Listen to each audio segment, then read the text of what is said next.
hey guys, so Sunny Deol এখন নতুন cinema আহিছে জাট বুলিকে ইয়াৰ নিশ্চয় আপোনালোকে ট্ৰেইলাৰ বা টিচাৰ চাইছে চাগে মই ৰিভিউ দিয়া নাছিলোঁ কাৰণ মোৰ চোৱা হোৱা নাছিলে অলপমান ব্যস্ততাৰ মাজত আছিলোঁ কিন্তু বৰ্তমান মই চালোঁ মুভিখন আৰু কেনেকুৱা লাগিল সেই মুভিখন আজি তাৰ ওপৰতে কথা পাতিম গতিকে আহক ভিডিঅ'টো আৰম্ভ কৰোঁ আৰু আপুনি ভিডিঅ' চাই থাকিব শেষৰলৈকে চ' জাট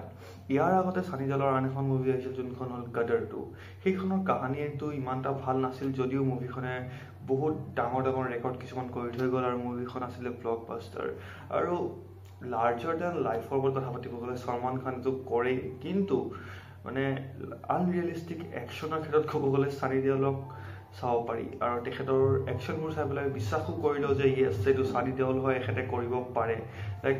নিজে বিলিভ কৰিব পৰা যায় আৰু ঠিক সেনেকেই এইখন চিনেমা মানে জাটখনত চব action larger than life like unrealistic কিন্তু আমি বিলিভ কৰিম আৰু আমি বিলিভ কৰিব পাৰিম কাৰণ তেখেত সানি দেওল হয় আমি সৰুৰ পৰা তেখেতক চাইছোঁ তেখেতৰ একশ্যনবোৰ এনেকুৱা ধৰণে হয় আৰু তেখেতক শ্বুট কৰে এইবোৰ একশ্যন চ' কেনেকুৱা ধৰণৰ এই মুভিখন এজন ভিলেন আছে এটা জাগাত আছে আৰু সি সেই জাগাখন কব্জা কৰি পেলাই বহি গৈছে এটা বহুত ডাঙৰ এৰিয়া এটা আৰু তাতে পুলিচ পৰ্যন্ত যাবলৈ ভয় কৰে আৰু নৰ্মেল মানুহৰ কথাটো নকয় আৰু পুলিচো ভয় কৰে তাৰপিছত এদিন তাতে সানি দেওল গৈ পেলাই কিবা কাৰণত পায়গে সি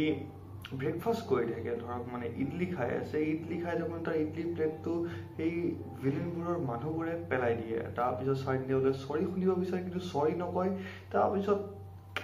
খতৰনাক একশ্যন হয় তাতে সেই হোটেলখনৰ ভিতৰত তাৰপিছত সি কেনেকৈ গৈ পেলাই মেইন ভিলেন মানে ৰণদীপ হুডাৰ লগত লাগেগে কিহৰ কাৰণে লাগে আৰু এটা ইম্পৰ্টেণ্ট মেছেজো দিয়ে মুভিখনে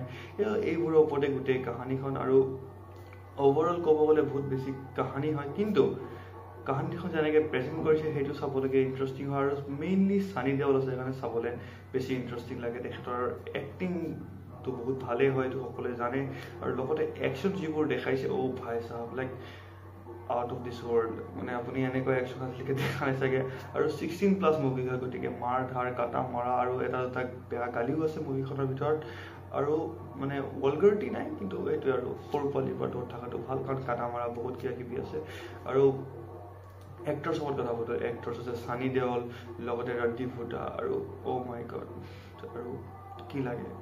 ইমান ভাল এক্টৰ আছে গতিকে চিনেমাখন ভালেই হৈছে কিন্তু সেইটোৱে আৰু লাইক আনৰিয়েলিষ্টিক ৰিয়েল নহয় গতিকে লজিকটো ঘৰত থৈ পেলাই মুভিখন চাবলৈ যাব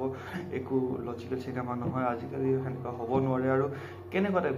চিনেমাখন ক'ব গ'লে এই 10 বছৰ আগৰ চাউথৰ মুভিবোৰ যেনেকুৱা আছিলে সেনেকুৱা টাইপ য'ত ফাৰ্ষ্ট হাফটো অকণমান বেছি ভাল লাগিছে কিন্তু ছেকেণ্ড হাফটো